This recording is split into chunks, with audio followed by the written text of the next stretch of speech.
Okay there folks, so we have now got this target dummy that I can just place into my world, and I'm going to use him for basically hitting, shooting at, and just registering whether my actual attack functionality is working. Because I could start building the attack functionality without him, but how would I know whether it is detecting a target, whether it's applying a damage to the target, whether the projectiles and things that we fire are hitting a target? So I need something just to beat up a little bit, just to know that the responses and the correct systems are finding the targets to be applied to.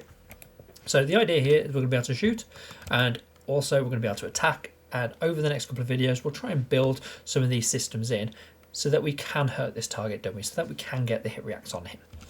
Now, I'm going to go into my Widow demo, and what you'll see here is we probably at this point have a whole bunch of different options just for debugging, knowing where does this hit effect happen. And this hit effect, remember, this is an interface that is being called on this Widow by the animation notify.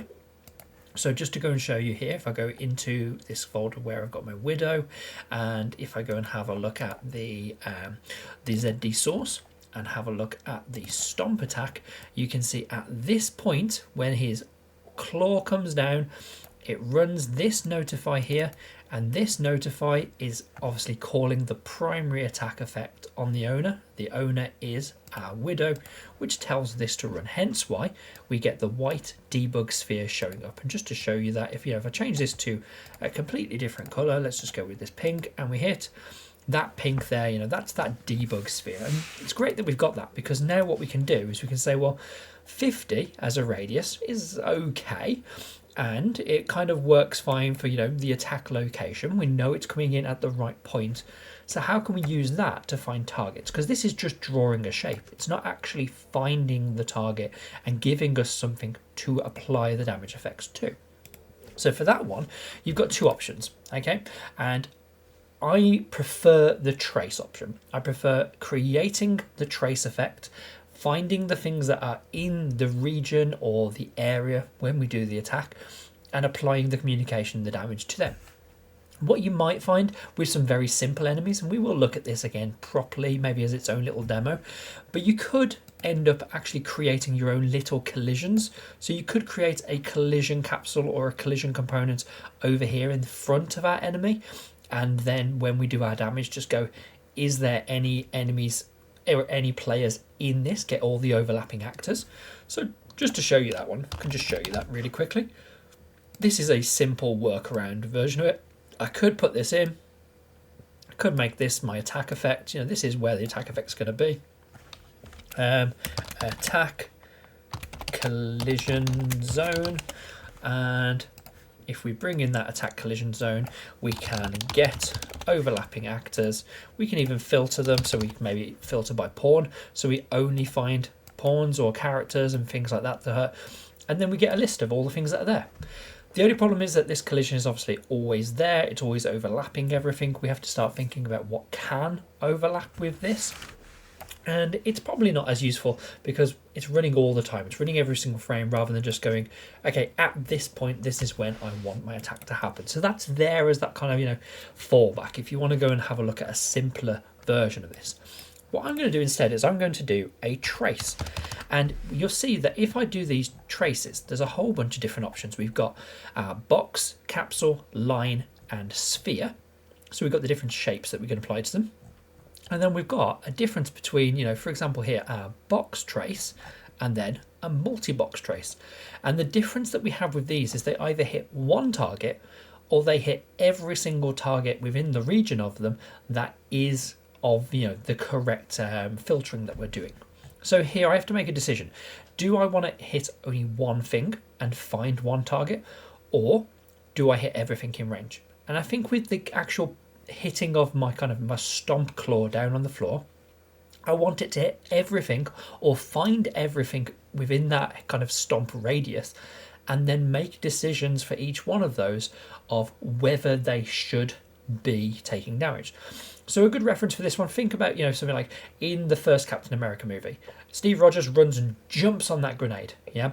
Well, in that instance, he would be the closest to the grenade, so when it goes off and this sphere trace happens, and it finds all the things, all the humans, the pawns, the characters that are in range, He is the first one hit. So he would be the one that takes and becomes the hit result. Only him. He's the first, the closest, the first one that gets it. Whereas multi-sphere trace, what that could do is it could say, well, let's find all of the people that are within 5-10 meters, and then let's see and filter through whether are they in range of us, are they blocked by elements. So if I throw a grenade and you've got a wall between the grenade and you, well, yeah, maybe the wall's going to absorb that instead. Yeah, maybe you take lesser information, lesser damage because of the interfering blocking elements. So I find it quite useful to use the multi and then filter afterwards. Now we've got some choices here. We can either go by channel, by profile, and I think what we're going to do is we're going to go for objects. And our objects here, if I go and have a look at that as our first element, we're looking at this object types. And if you just leave it with just the start and the end and say, okay, well, this is where the trace happens and this is how big it is. Without this, it doesn't know what it's looking for. So let's start with that first. And what we're going to do is we're going to drag backwards from our object types and we're going to make an array. And this array is basically a list of the things that this trace here can find. Now, let's just go back to our target dummy. Our target dummy on his collision capsule, if I go and have a look, in his collision presets, he is set to overlap all dynamic and he is a world dynamic. So this object type here is what is the type, the object type that is assigned to this collision element. He is of the type world dynamic. So you can see here this by default is set to be world static, which is going to be things like static meshes, tile maps and stuff like that. They're going to be able to be collided with by this. So potentially with a projectile, we want them to collide with that because we want them to destroy when they hit walls. But here, if I want this to find my target dummy, I'm going to have to make sure I'm at least looking for the correct thing here. Now you can add extra pins in here. So this is great for, your generic blueprints, things like destructible objects, doors, switches and things like that. They're often going to default to being a world dynamic object. But our characters, on the other hand, are going to default most often to being a pawn. So what I might want to do is actually say, well, I actually want to look for either of those. So this object types here, when we do this trace and we create this shape in the world, whether it's a sphere, a box or line or whatever, when we do this, it's going to give us hit results in this output hits here, if they are of the type world dynamic or if they are of the type pawn. Okay, so that's going to tell us what we're looking for. The next thing we're going to look at is where should this go? Well, that's really easy because the way we've created this, we've done this draw debug sphere here to tell us what the attack location is based on the socket. So one of the things I could do is I can actually hold down control and just take this and drag it over. Or obviously you could just take it and connect it up yourself. And for now, what I'm going to do, I'm actually going to just move this debug up out the way just in case I come back to it. And for now, what I'm actually going to do is I'm just going to use the start and the end at exactly the same place. Now this generally does work perfectly fine. If you're finding that it's giving you any problems, which it doesn't tend to nowadays, it had problems with this previously in really old versions of Unreal, but if you ever need to, you could always add something to the extra one just to give you a slightly different destination if you need to, but start and end should be perfectly fine here. Okay, so now this on its own isn't going to work for our trace, and I'm just going to try and get this nicely arranged. Here we go. So that and that's not going to show anything up. And the reason that's not going to show anything up is because we don't have a radius. We're creating a sphere where the distance from the middle of the sphere to the outside of the sphere is 0 centimeters. So obviously there is no sphere. So what we could do here is we could look at what we had. We had 50 for our radius, but rather than typing in here, typing in is fine, but it doesn't really give us the ability to start tweaking this, modifying it, getting it to be easily accessible. Now I don't want to have to go and zoom out and search through all of my blueprints to try and find what this value is and where it's being edited. So if we have a look at this one is actually, if we take it and promote it, this is going to be our primary attack radius. That's how far our primary attack reaches. Because I typed in 50 and then promoted it, the 50 has automatically been assigned to it. But obviously I can go into here now and I can go find that and I can mess around with that. And you can see I've already got over here, you can see I've got all these kind of categories and stuff that I've created. So I've got my swipe here, What I could do is I could take that, which is my primary attack radius, and I could put it into different categories. So I'm just going to put that into my attack category for now. Okay, now this again is going to be fine. It's going to find things with this trace, but the last little piece that we want to do just to know that this is definitely working is this draw debug type. On its own, as none, it just means that basically the trace will happen, but we won't visually show that to you. Now, we want to debug this. We want to know whether this is working. So either set it to show for 1 frame, or if you're not sure that that's actually going to be long enough for you to see this, you can actually go for duration.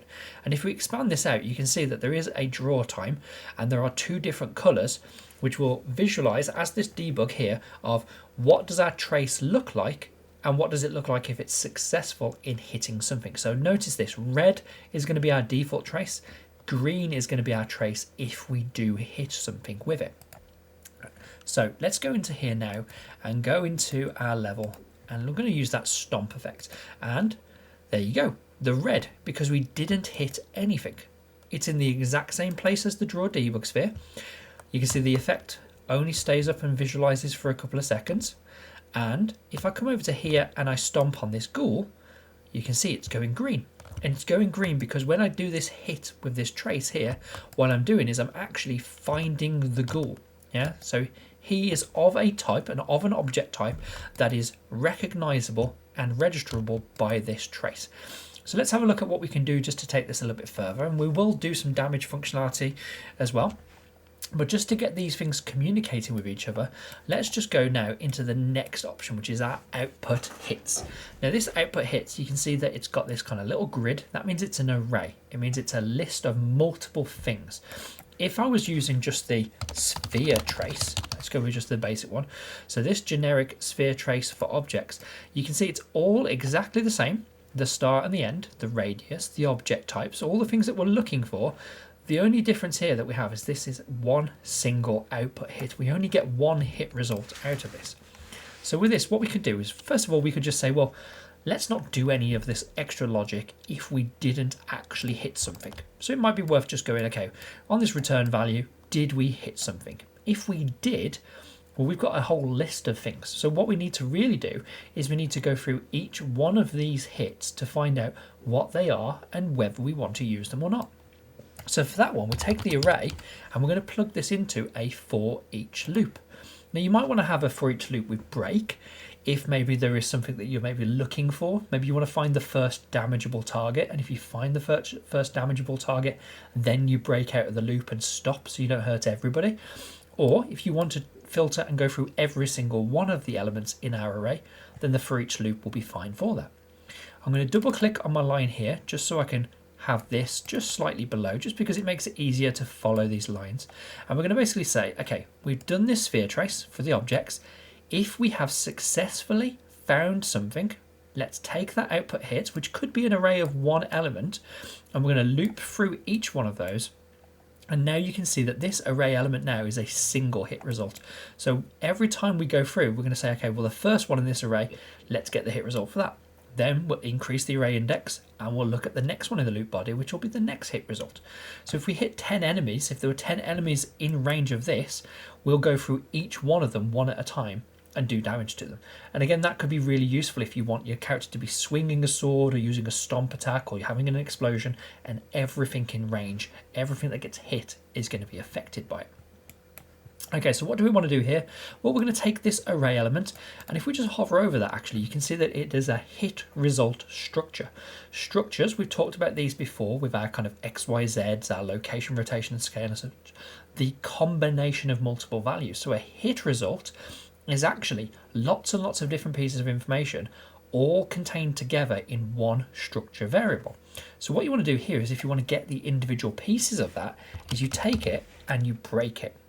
You can split it, so you can right click and split, but there's a lot of information that is in a hit result that if I show you when I break it now, you don't necessarily want your for each loop to suddenly have all of these outputs. I know I say all these, there's only 2 visible, but if we expand it out, All of this information here is contained in that hit result. So things like, you know, the locations, the angles and normals of where the hit was, the actual actor that has been hit, bones that might have been hit by it, where the line trace started, or where the trace started. With line traces, it's very useful to have a start and an end. So there's lots of stuff here.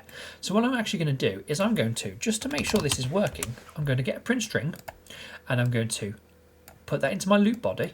So for every single one of the things that I hit, I'm going to print out a string. Let's just test that without anything else plugged in. Let's just test that out. If we hit, nothing is going to print out. I know it says primary attack effect. That's because obviously our attack effect does print to say that it has been used, but nothing is actually being printed out. Whereas if I go and hit the ghoul, you can see it says hello. So I know that the hello is working, and it's only showing up once, which is also a positive because it means it's only hitting the enemy once. And I'm going to just take this hit actor, and when I drag an actor into a print string, what it'll do is it'll convert the actor into that by getting the name of it. So just to make sure that, again, that this is working, what I can do here is I can go along and I can hit this and it'll say, you have hit target dummy ghoul. There you go. So it's telling me what it is that I have hit. What about if we take that target dummy ghoul and we say, well, you know what? There's going to be a whole horde of these ghouls coming at you. So let's walk over here and we're going to do our stomp. And you can see I hit 2 of them with that trace. There you go. There, 2 again. Let's try and get all 3 of them. There we go. So that stomp there, what it's doing is it's looping through each one of those. It's using that for each loop to go through each of them in the array of hits and say, okay, for the first one, print out its name. For the second one, print out its name. And that's going to allow us now to start communicating back and forth between these. Now, I'm not going to do that now. I'm going to do that in the next video. And in the next video, what we're going to do is we're going to start replacing this stuff here with some damage functionality that allows us to pass a message from this hit over into the ghoul to let them know that they've taken some damage. Thanks for watching, folks. If you enjoyed this video, then please consider subscribing to access more of my Unreal Engine content.